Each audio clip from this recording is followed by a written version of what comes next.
नमस्कार मैत्रिणींनो, just cook चॅनलमध्ये तुमचं मनापासून स्वागत। आज आपण करणार आहोत मसाला भेंडी। चला तर मग साहित्याकडे वळूया। सगळ्यात आधी मी भेंडी छान अशी मिठाच्या पाण्याने स्वच्छ धुवून घेतली आणि त्याची समोरची देठं काढून त्याला अशी उभी चीर मारली, म्हणजे यामध्ये आपल्याला आता मसाला भरायचा आहे। आता एका मिक्सरच्या भांड्यामध्ये मी साधारण 4 चमचे खोबरा किस घेतलाय, 7-8 लसणाच्या पाकळ्या घेतलाय, हिरव्या मिरच्या घेतल्या 3 मी, आणि अद्रकचा तुकडा घेतलाय थोडा, आणि कोथिंबीर घेतली, आणि भाजलेले शेंगदाणे घेतले, आणि ते छान असे मिक्सरला मी वाटून घेणार आहे। आता हे मिक्सरला वाटून झाल्यानंतर आपण एका कढईत तेल घेऊन त्यामध्ये कढीपत्त्याचा तडका देऊन हा मसाला सगळा असा भाजून घेणार आहोत, परतून घेणार आहोत, म्हणजे याचा कच्चेपणा चालला जाईल। आणि नंतर हा मंद आचेवरच आपल्याला भाजून घ्यायचा आहे, नाहीतर खाली हा मसाला जळून जाईल। या मसाल्यातला कच्चेपणा आता जवळपास संपूर्ण कमी झाला आहे। आता यामध्ये मी धणे पावडर घेतली 1 चमचा, 1 चमचा जिरे पावडर घेतली, आणि तिखट घेतलं मी साधारण 2 चमचे, आणि हळद घेतली साधारण 1.5 चमचा, आणि सगळा हा मसाला मी असा छान परतून घेणार आहे। आता मसाला आपला सगळा छान व्यवस्थित भाजून झाला आहे। आता मी यामध्ये थोडी 1 चमचा साधारण सोप आणि 1-2 लवंग टाकणार आहे।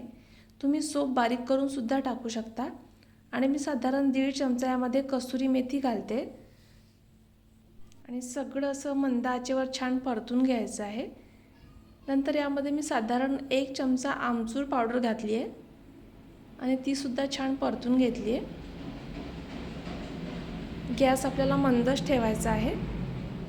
तर यामध्ये थोडी मी अर्धा चमचा साखर घालते, आणि नंतर चवीपुरतं मीठ घालते, आणि छान हे सगळं असं मिक्स करून घ्यायचं। नंतर एका कढईत मी साधारण 2 चमचे तेल घातलं आहे, आणि त्यात 2 कांदे असे मस्त परतून घेतले। कांदा आपल्याला जास्त वेळ होऊ द्यायचा नाही, तो 50%च होऊ द्यायचा आहे, कारण आपण त्यासोबत भेंडी शिजायला घालणार आहोत, तेव्हा कांदा करपून न येता व्यवस्थित भेंडी शिजली पाहिजे, आणि कांदाही करपला नाही गेला पाहिजे, याची काळजी घ्यायची आहे। तुम्ही बघू शकता मसाला भरलेली ही भेंडी आता आपण या कांद्यामध्ये घालून छान अशी परतून घेऊयात। तुम्ही बघू शकता कांद्याचा रंग मी जास्त लालसर न होऊ देता पांढराच ठेवला आहे, म्हणजे 50%च आपला कांदा होऊ दिला तेलामध्ये, आणि त्यामध्ये मी मसाला भरलेली भेंडी घालून छान एक वाफ येईस्तोवर असा परतून घेतला आहे। आता कांदाही खाली जळाला नाही, आणि भेंडीसुद्धा छान तेलात होऊ दिली।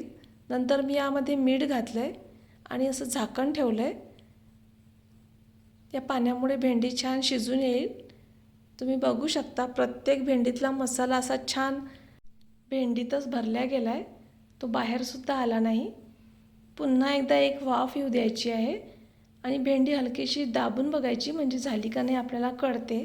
नंतर यामध्ये मी अगदी चिमूटभर गरम मसाला घालते, म्हणजे भेंडीला आणखी छान चव येईल। आता आपली भेंडीसुद्धा मस्त शिजून तयार आहे। तर बघू शकता मी चिमूटभर मसाला घातला आहे।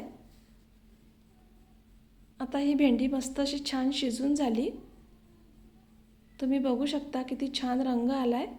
ही भेंडीची भाजी करताना फक्त आपल्याला कांदा जास्त वेळ परतून घ्यायचा नाही, याची दक्षता मात्र नक्की घ्यायची आहे, नाहीतर आपला कांदा जळून जाईल आणि भेंडी शिजणार नाही।